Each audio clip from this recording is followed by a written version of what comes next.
Closing stock, इसका treatment हम लोग फाइनल अकाउंट में कैसे करते हैं सो देखेंगे। ठीक है, ठीक है। क्लोजिंग स्टॉक क्या होता है हम मान के चलते आपको पता होगा। सबसे पहला चीज जो आपको ध्यान में रखना है कि अगर क्लोजिंग स्टॉक में दिया रहे कि भाई अगर कॉस्ट प्राइस दिया हो और मार्केट प्राइस दिया हो तो कौन सा लेंगे, उस पर लेंगे जो हम लोग का दोनों में से कम हो। क्यों? Because of principle of prudence, चाहे बोलिए प्रिंसिपल ऑफ कंजर्वेटिज्म।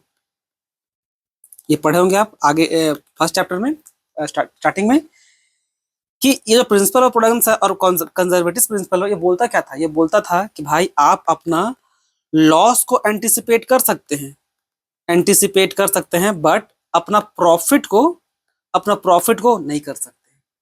तो क्योंकि यहाँ पर कॉस्ट प्राइस और market price which ever is less लेने का यही कारण है कि भाई दोनों में जो कम होगा सो लेंगे, क्योंकि हम लोग अपना लॉस को एंटिसिपेट करके चल रहे हैं। समझ में आया? तो पहला बात तो आपको क्लोजिंग स्टॉक में ये ध्यान में रखना है कि भाई दोनों में से कौन सा वैल्यू लेंगे। दोनों में से वैल्यू लेंगे वो चाहे कॉस्ट प्राइस हो चाहे मार्केट प्राइस हो, इन दोनों में जो कम रहेगा विच एवर इज लेस, अगर ये कम रहेगा तो इसको लेंगे, ये कम रहेगा तो इसको ले लेंगे। ठीक है, तो पहला चीज तो ये हो गया बच्चों। दूसरा चीज देखिए, दूसरा इंपॉर्टेंट चीज ये है कि जनरली क्या है, अकाउंट जो आपका क्लोजिंग स्टॉक है ना, आपका ट्रायल बैलेंस के हमेशा वो बाहर रहता है। ठीक है, जब वो हमेशा बाहर रहता है, देखिएगा मैक्सिमम क्वेश्चन में, ऑलमोस्ट सभी क्वेश्चन में वो बाहर ही रहता है।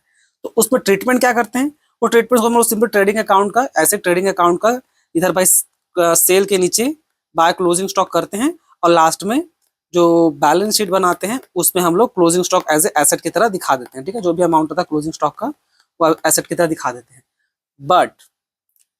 बट अगर ऐसा हुआ कि वो इनसाइड ट्रायल बैलेंस आ गया, ठीक है, अगर वो ट्रायल बैलेंस के अंदर आ गया, तब उस तरह का क्वेश्चन में हम लोग उसको केवल बैलेंस शीट में केवल शो करते हैं और कहीं पर भी कुछ भी एडजस्टमेंट पास करने का जरूरत नहीं रहता है। ठीक है, अगर वो ट्रायल बैलेंस के अंदर आ गया तो समझ लीजिए आपको केवल बस ये बैलेंस शीट में शो कर देना, यहाँ पर trading account profit loss account में कोई भी प्रकार का एडजस्टमेंट नहीं करेंगे, क्योंकि हम मान के चलते हैं कि वो एडजस्टमेंट कर दिया गया है, क्योंकि ट्रायल बैलेंस में आ गया है ना, इट मींस एडजस्टमेंट को कर ही दिया गया है एंड तक। ऐसा समझ में नहीं आएगा, चलिए आपको हम एग्जांपल दिखाते हैं ताकि आपको क्लैरिटी मिले। ठीक है,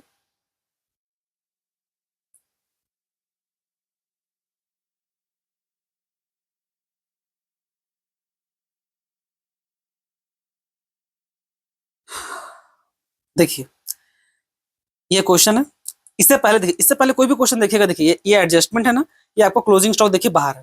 ठीक है, जो जो जो बाकी आप लोग करते हैं, बाकी जो नॉर्मल क्वेश्चन करते हैं, लेकिन इस क्वेश्चन में देखिए, इस इलस्ट्रेशन 20 में क्या है कि आपका जो क्लोजिंग स्टॉक है, क्लोजिंग स्टॉक कहाँ है, क्लोजिंग स्टॉक कहाँ चला गया, ये रहा क्लोजिंग स्टॉक। देखिए ये क्लोजिंग स्टॉक ये ट्रायल बैलेंस के अंदर में है, ये ट्रायल बैलेंस का वो अंदर में है।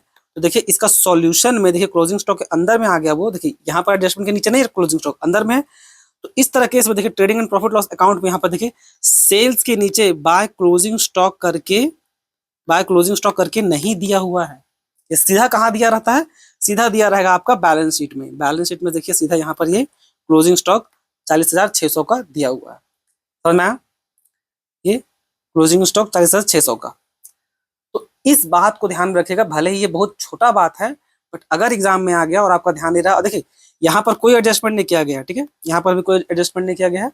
यहाँ पर मान के चलते क्या, परचेज एडजस्टेड लिखा हुआ है व्हाट ना, कि वो पूरा एडजस्ट कर दिया गया है। परचेज एडजस्टमेंट मतलब व्हाट, कि ओपनिंग स्टॉक, क्लोजिंग स्टॉक और आपका परचेज तीनों को एडजस्ट करके दिखाया गया।